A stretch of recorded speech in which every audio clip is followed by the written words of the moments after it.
to, audition for TV and film, but like this was my first big thing. But remember, I joined SAG in 1990. I didn't join SAG when I joined all that, so I had my feet a little bit wet, yes. which was a blessing because some of my co-stars came straight off of like comedy tours, and they were like stand-up comics. I wasn't a stand-up comic. I just was a girl that had an immense amount of light and an immense amount of passion and energy, and I took direction really well, and I knew how to sing, dance, and act, so no matter what was thrown my way, I was able to be a chameleon. My mother made sure that if this is what I wanted to do, then she gave me all the tools to do it. So I was in and out of acting classes. I was always perfecting my craft. Even the best actors still have an acting coach. Yes. At the end of the day, practice makes perfect. So I think it was the right alignment. It was a part of my like Akashic record moment, and that was what was meant for me to have when I was that age. But the audition it took me 7 auditions to get that gig. I mean, I remember my manager at the time, her name was Marilyn Zittner. She represented not only me, but also Sarah Michelle Gellar, who at the time was not Buffy the Vampire Slayer. She was up and coming, and she was playing Susan Lucci's daughter on All My Children, the soap, as the role Kendall. And she was playing Erica Kane's daughter. Everybody knows, if they watch soaps, who Erica Kane is. Susan Lucci. She was a soap star. So I was already around the right kind of energy, and I had an amazing team of people representing me. So when I got this call, I knew it was something big and legit, and they made me prepare multiple comedic characters. They gave me an audition scene, and they just wanted me to roll with it. Now, like I said, my co-stars probably had like a plethora of characters they could start doing. So I'm sitting there going, Mom, what am I going to do? My mom and I literally put our brains together. She helped me write the silliest monologue, and I went in there and did it, and also in conjunction made fun of every family member I had, made fun of myself, because to be a good comic, you have to be able to make fun of everyone and yourself. If you can't make fun of yourself, then how are you going to make fun of somebody else? Right. So I just let it all loose. And then I had a comedy scene they wanted me to do. And then 7 auditions later, by the time, probably the 5th time because at the time I was auditioning at Viacom, which is MTV, which is also affiliated with Nickelodeon. So where they shoot TRL in Times Square, that building is where I had all of my auditions. Wow, so everything was I was there before even they probably had TRL. Wow, yeah, because I know about Viacom. Like, as I got older, I was like, damn, because Viacom is like the Nickelodeon. Yes, it's like it control everything pretty much. Like, it was Nickelodeon, BET, MTV, Comedy Central. They have a nice roster of networks underneath them for sure. Yeah. For sure. So they're kind of like, they were like the mothership, the hub. So anyway, yeah, long story short, I remember Kenan Thompson and I were the last casted. He was coming off of Mighty Ducks. Yes. And, everybody else was kind of coming off like comedic, comedy camps or tours or boot camps. And I'm just there, just YOLO and crossing my fingers. And I found out I got it. And basically, like, as soon as I landed in Orlando, Florida, they took all of us to a trailer because we had to go straight into school. We had a tutor. So we had to go straight to school, and that's when I met everyone for the first time. I knew no one's name, what anybody looked like, how many people there would be. But I will say there was no one that looked like me, nobody that looked like anybody else. We were all very different. And it was weird because when we all finally got up to do like our first read through, and we were like, oh my God, this is magic. This is going to be something. Yes, because one thing about all that, it was very diverse. Like, everyone was different. And I think for that time, like, when I even think about it, I feel like all that was like the first show ever, especially like for kids, to like, you have all these shows right now. Like, it influenced a lot of like companies and directors and even like kids to be actors, to be like, you know what, we could do this, you know, because it wasn't just black, it wasn't just white, it wasn't just Hispanic, it was like everyone from different, you know, places and backgrounds. Yeah, and it was also kind of like a younger SNL. Yes. And it also, there was another show on Nickelodeon, I don't know if you remember, it was called Roundhouse. Nah, I think that was before my time. That was before Roundhouse. Okay. It was before my time. Roundhouse was a show before all that was on that had a stage that rotated, and they did comedic skits, and it was very much like Mickey Mouse Club. But they, you know, did some dancing and singing, but a little different. It was more like urban, a little bit more kind of like funk. Yeah. But yeah, even actually before, I forgot to mention, before I auditioned for all that, I actually auditioned up against Britney Spears, and I auditioned for Mickey Mouse Club, and I actually had a callback to be up for the Mickey Mouse Club. But then I got another audition for all that, and it didn't work out with Mickey Mouse Club, and then it worked out with all that. So it was kind of funny because when I was shooting all of that, Mickey Mouse Club was shooting right near us in Florida as well. Yes. So it's you know, it was like that time with all of those people, such as Justin Timberlake, Christina Aguilera, and Carrie Russell, and who's on the show The Americans, who was on Felicity, like, you know, Ryan from The Notebook, what's his name?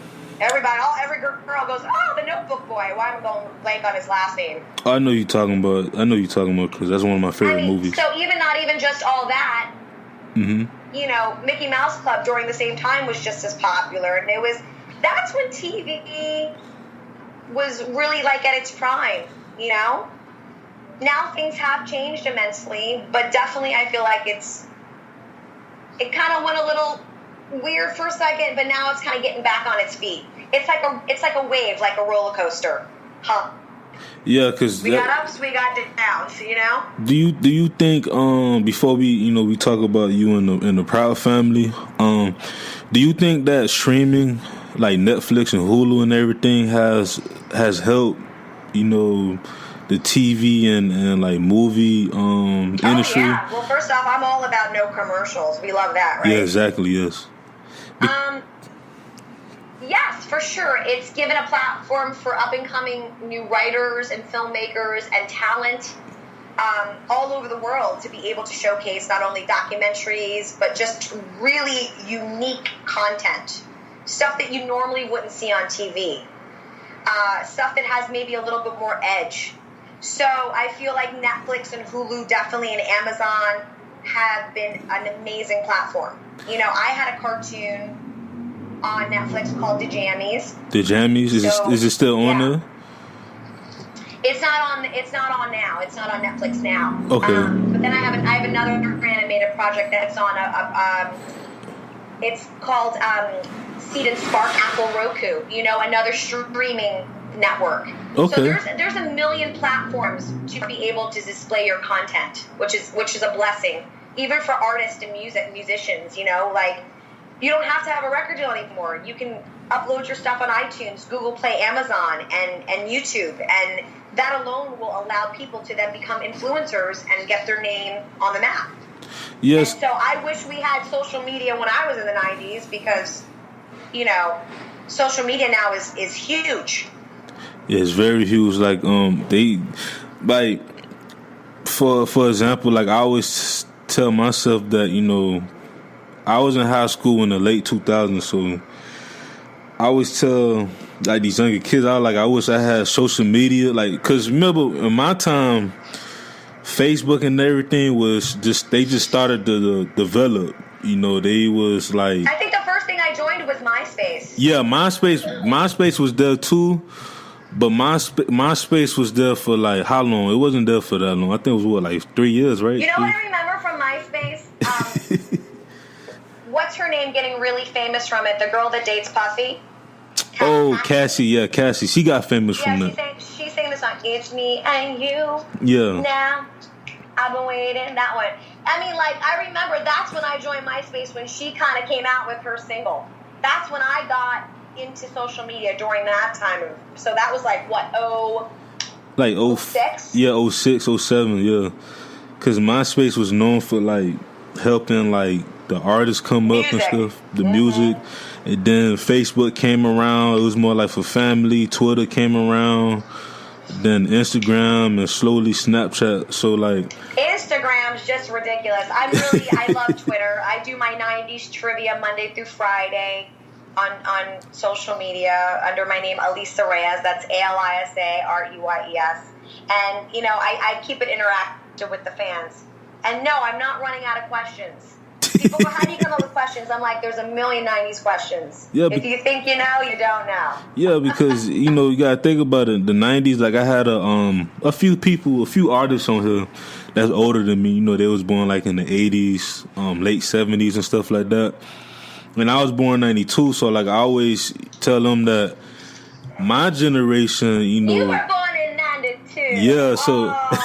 So my generation was like I had some of the 90s, but the 2000s was like my 90s. You know what I'm saying? Like the 2000s. But I was bumping this morning when I woke up. I was bumping a Foxy Brown. I was bumping a Blackstreet and what was it? I was just having fun with it because every now and then you got to put on songs that that you heard in high school that just kind of get you pumped. Right.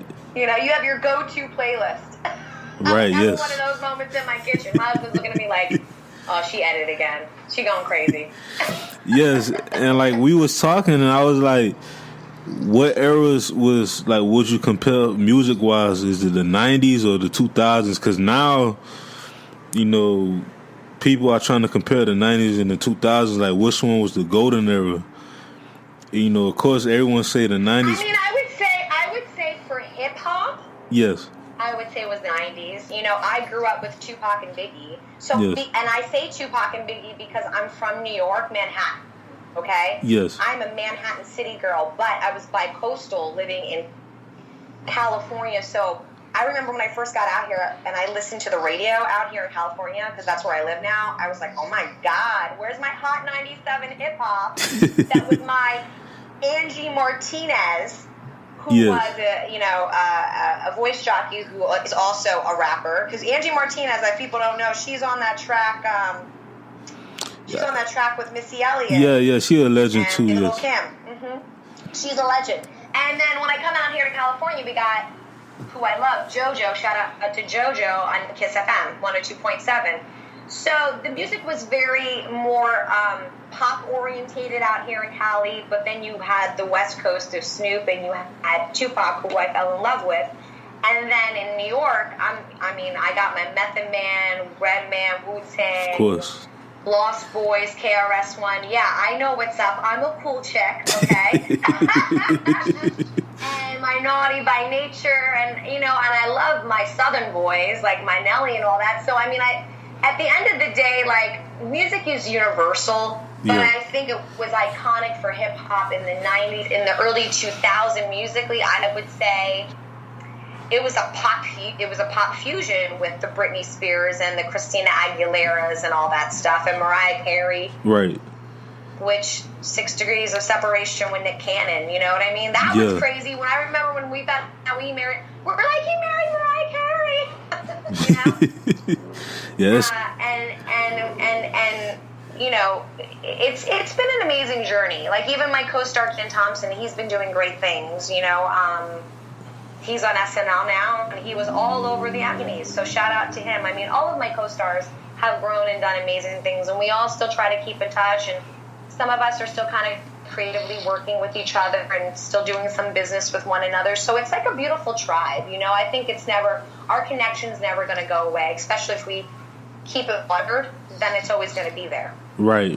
And I have three more questions, and I'll let you go. With the Proud Family, how was that experience? Like, especially like working with Disney and stuff like that. The Proud Family was an amazing experience. I went out for that on a whim, meaning like it was my first big voiceover job. I had done voiceovers where like I was the announcer in the commercial. Like, sometimes if you book a commercial on camera, they might go, well, can you say they're like, well, refills are sold separately, like kind of a thing. Yes. So I was like, okay, I was like, so I had my foot wet when it